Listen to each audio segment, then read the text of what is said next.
I'm Alice, and at age 14, I developed a rare skin condition called aqua urticaria, or water allergy. So whenever my skin gets in contact with water, I will have an allergic reaction that could kill me.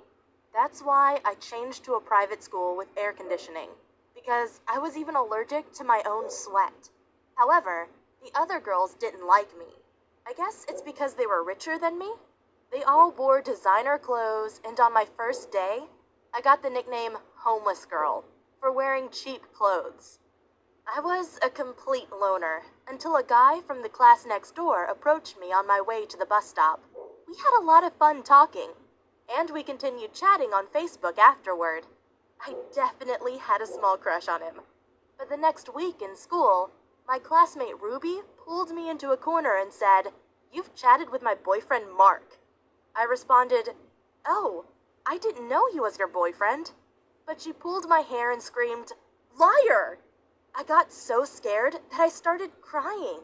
And she said, "What's wrong with your face? You're crying blood."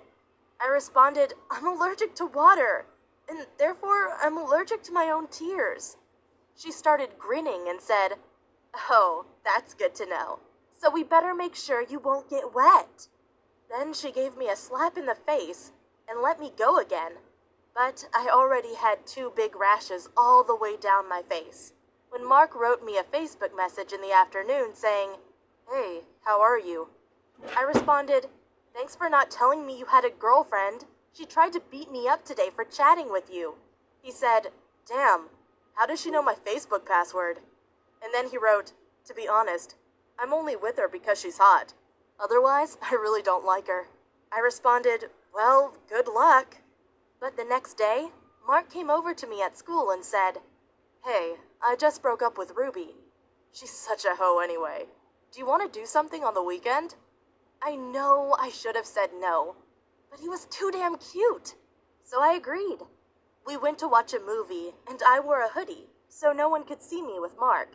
But we live in a small city, so, of course, on the next school day, Ruby came over to my table, pulled my hair again, and said, "My friend saw you and Mark at the mall yesterday. If you think a dirty, poor girl can steal my boyfriend and get away with it, you are dead wrong. Next break, we're gonna beat the crap out of you." I quickly texted Mark.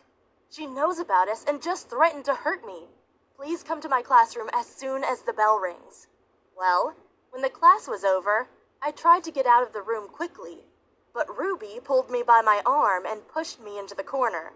Two girls were holding me while she lifted up a water bottle ready to pour it over me. But that's when Mark pulled Ruby by her hair and shoved her to the ground. He said, "If you're gonna touch her one more time, I'm gonna beat you into unconsciousness."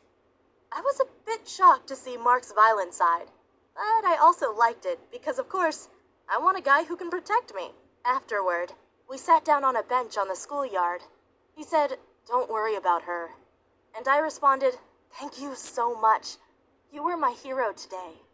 But then he tried to kiss me, and I said, "Whoa, I'm sorry, it's a bit too fast for me." I expected him to be understanding, but instead he said, "Gosh, why are you girls so boring?"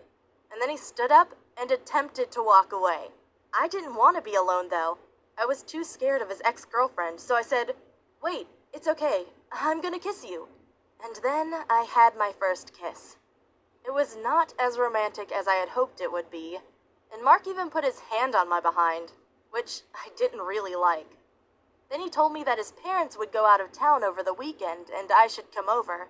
I said, "Maybe another time. I'm not ready to come to your home." But he got really annoyed and said, "Look, either we're a couple or we're not. If you won't come over, I'm gonna find another girl." So I said, "Okay, I'll come by." I arrived around 8 p.m., and right after I had entered his house, he put his hand around my throat and he started kissing me like crazy. I pushed him away and said, "Stop it, I'm here to watch a movie." But as soon as the movie was over, he took me to his bedroom and made out with me.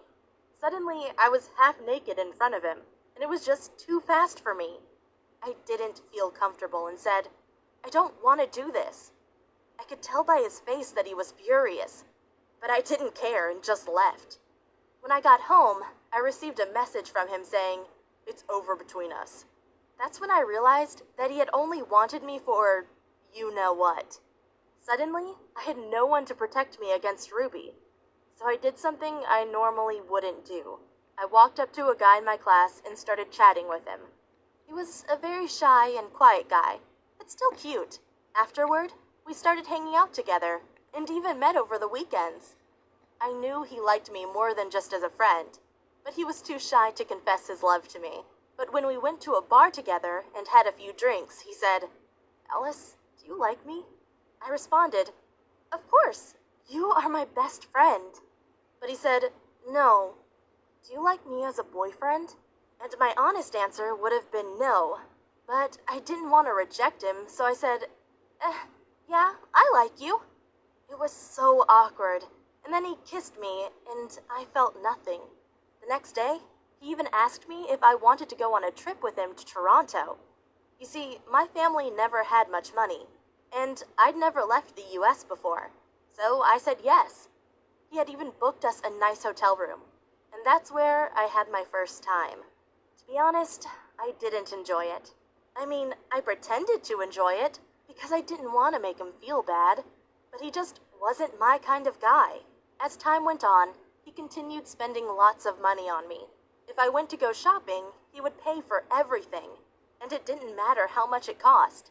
But when he told me he was thinking about marrying me and even having kids, I couldn't lie to him anymore. I said, "I'm sorry, but this won't work out. I just don't love you anymore." I saw he was about to cry. I felt so bad for him. I had never wanted to hurt his feelings, but at least I had told him the truth now. Hey, my name is John, and I